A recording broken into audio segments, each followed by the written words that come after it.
how this engineer tricked the Tragically Hip into doing their biggest album to finally getting it done. It wasn't easy, but it sounds like it was fun. Tragically Hip, I'd be remiss if I didn't ask. They like to party, those boys. I like the fact that you tell the story that, well, first of all, you don't do 4 takes of a song. You do the whole album, and then you do the whole album again. So what was it like working with them?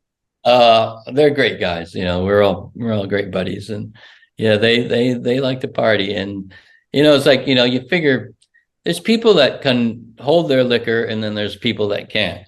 And those guys can hold their liquor. They would 24 beers a day each, Yeah, but that says something. Yeah, if you can hold your liquor, that says something too. Yeah. And so that, like I'd have one beer, I'd be loaded.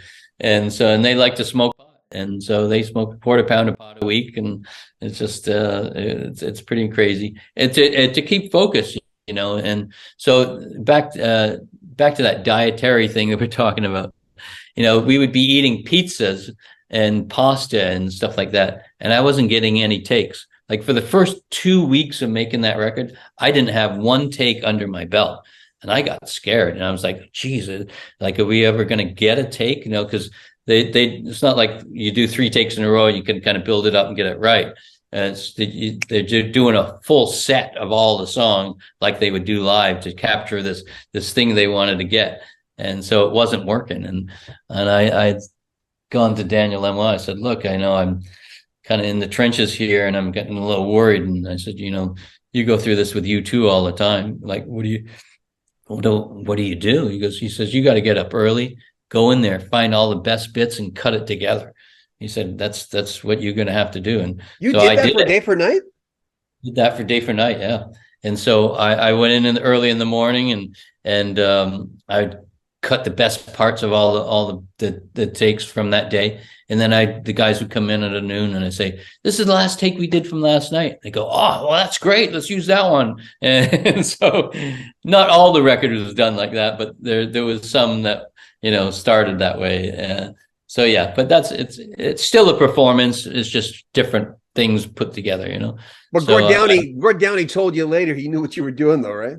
Yeah, because he's the lyricist and he was changing the lyrics, so he knew exactly what take had certain lyrics on it, and so he goes, "I know what you're doing." I'm like, oh shit!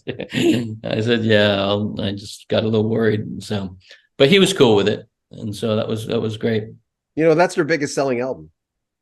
I heard that. When I made that record, they were signed to MCA, and I remember going to the office there in Hollywood and meeting with all the big executives, and they go, this is terrible. This is the worst record they've ever made. Like, how could we can't put this out. This is like, no, doesn't sound like any of their other records. Like, it's like, and they stood up for it. They said, we're putting this thing out. We like it. And this is what we want. And, and I thought that was it for that record. And I, retreated to LA to, with my family and stuff. But it was kind of funny, to hear that, years later, how big of an impact that record had on a lot of people and how it was their favorite record. And so that was, fulfilling later in life for me, learning that, and then, hearing that it was their best selling record, when MCA said it would never sell anything, and it was the worst thing they ever done. So that's one of the greatest Canadian records, right? Yeah. Yeah. And so that goes to show what labels are like, I had another story from Radiohead. They had put out this record. They made this record called OK Computer, and they took it to Capitol, and their A&R guy was this guy, Perry Watts Russell, an English A&R guy.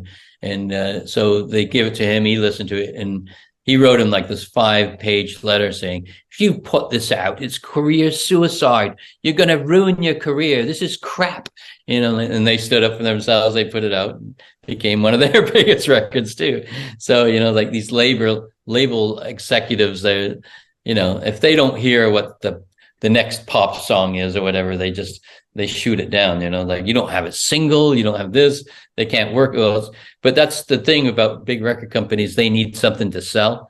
So I think that they got worried about the Day for Night, that they wouldn't be able to get a single out of it and make it work, and so, but it came more of an album than a single kind of world. They did make singles, Greasy Jungle and one other one. I think they used the singles, but yeah, it just became a big cult record in a way, like every fan loved that record. It was so that was good to hear years later.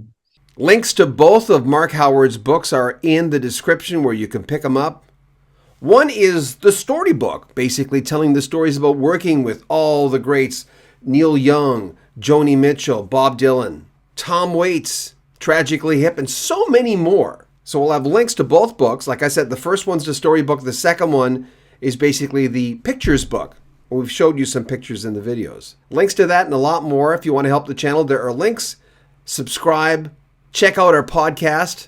It's a fairly new podcast. It's doing really, really well, and you can hear a lot of our full interviews on our podcast. Share our videos and podcasts, and like, comment. We'd appreciate that. I'm John Beaudin. This is Rock History Music. Take care of yourself.